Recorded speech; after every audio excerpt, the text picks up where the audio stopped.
पूर्णमदः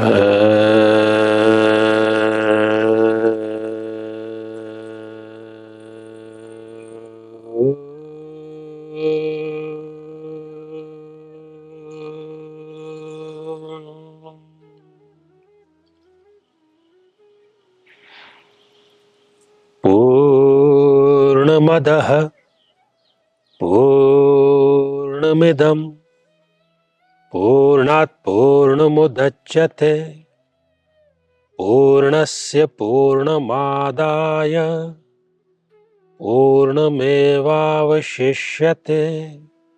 ओम शांतिः शांतिः शांतिः।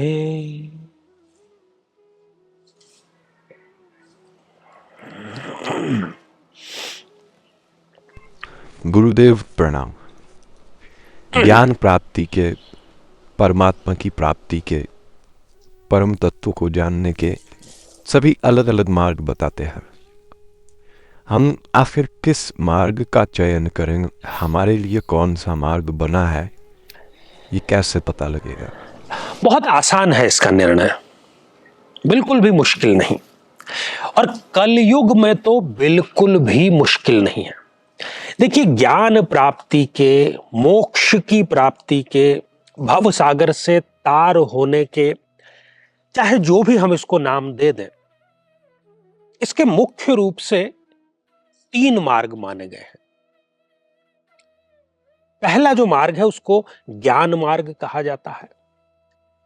दूसरा जो मार्ग है उसको कर्म मार्ग कहा जाता है। ज्ञान योग या कर्म योग भी हम इसको कह सकते हैं। और तीसरा है भक्ति मार्ग या भक्ति योग।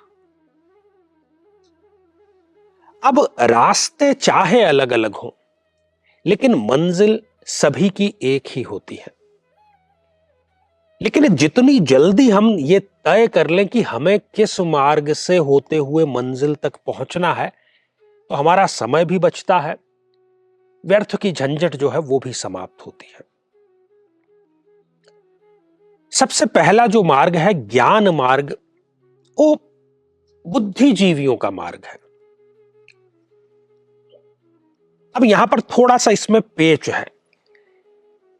भगवान श्री कृष्ण भी यही कहते हैं कि जो ज्ञान की अग्नि है वो आपके दुर्भाग्य को, आपके कई कर्मों के पापों को जला करके भस्मीभूत कर देगी।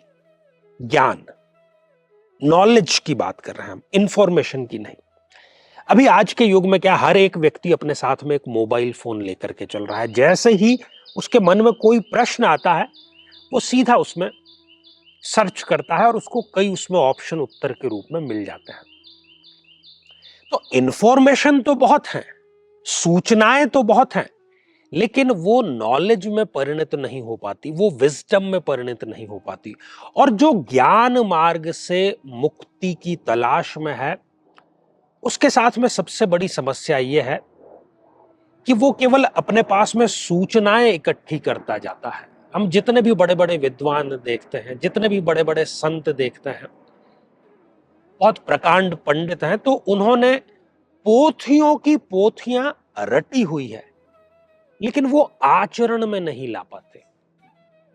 बातें करने के लिए बहुत है उनके पास में, लेकिन वो उसको जब स्वयं के आचरण में नहीं ला पाते, तो वो ज्ञान मार्ग से मोक्ष को प्राप्त कभी भी नहीं कर पाएंगे। पहली बात।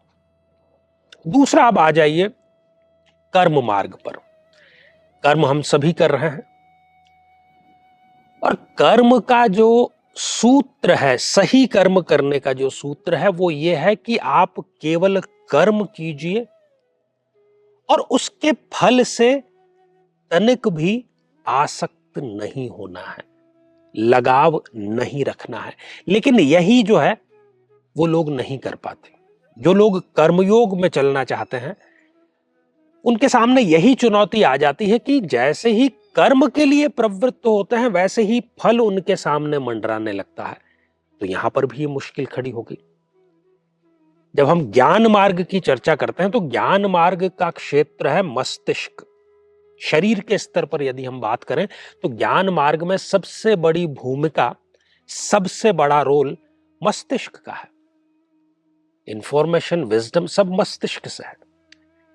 जब हम कर्म क्षेत्र की बात करते हैं या कर्म योग की बात करते हैं, तब उसमें हमारी जो ज्ञानेंद्रियां और कर्मेंद्रियां हैं उनका रोल बड़ा हो जाता है। उन पर भी व्यक्ति कंट्रोल नहीं कर पाता, वासनाओं की तरफ वो खींचा चला जाता है। जैसे मक्खी जो है वो गुड़ की तरफ जाती है, वैसे ही वो जाता है।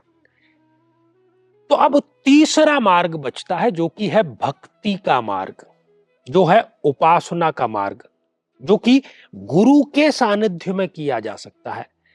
और कलयुग में मोक्ष का सबसे आसान अगर कोई तरीका है, अगर कोई मार्ग है, अगर कोई रास्ता है, तो वो भक्ति योग है, भक्ति मार्ग है। इसमें आपको करना कुछ भी नहीं है, कुछ लक्षण है, उनको आपको अपनाना पड़ता है, उनको आपको आत्मसात करना पड़ता है।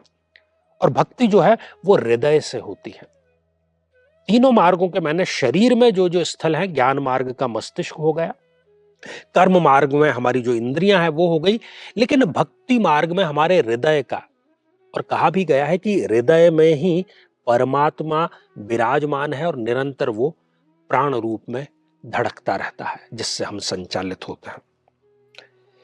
तो भक्ति मार्ग में जो व्यक्ति प्रवृत्त हो जाता है वो समदृष्टा हो जाता है, वो सभी को एक भाव से देखता है। उसके लिए कोई अपना, कोई पराया नहीं होता, कोई दोस्त, कोई शत्रु नहीं होता। वो सभी के कल्याण की प्रार्थना करता है, अपने शत्रु, अपने बैरी के भी वो कल्याण की ही प्रार्थना करेगा। और कभी भी वो किसी भी बात की अति नहीं करता है, ये उसके प्रमुख लक्षण है। अब भक्ति मार्ग पर यदि आप बहुत भाग्यशाली हैं तो आपकी उंगली पकड़कर ले जाने वाला एक गुरु आपको मिल जाएगा, क्योंकि बिना गुरु के मार्गदर्शन के आपको कलयुग में भी भटकना ही पड़ेगा। भले ही आसान है भक्ति मार्ग, लेकिन जब तक सदगुरु की आप पर दृष्टि नहीं पड़ेगी, जब तक आप गुरु दीक्षा के माध्यम से अपने जो कुसंस्कार हैं उनको समाप्त करके एकदम निश्चल सरल नहीं हो जाते, तब तक ये भटकाव की स्थिति चलती रहेगी। इसीलिए गुरु का और गुरु के सानिध्य का इतना महत्व सभी शास्त्र कहते हैं, क्योंकि दिन भर हमें भटकने के लिए, भटकाने के लिए तो तमाम लोग, तमाम चीजें सब पड़ी ही हैं। ऐसे में भाग्यशाली व्यक्ति गुरु की शरण प्राप्त कर लेता है, गुरु दीक्षा वो प्राप्त कर लेता है और भक्ति मार्ग पर वो चल पाता और उसको जल्दी ही सफलता भी प्राप्त हो जाती है।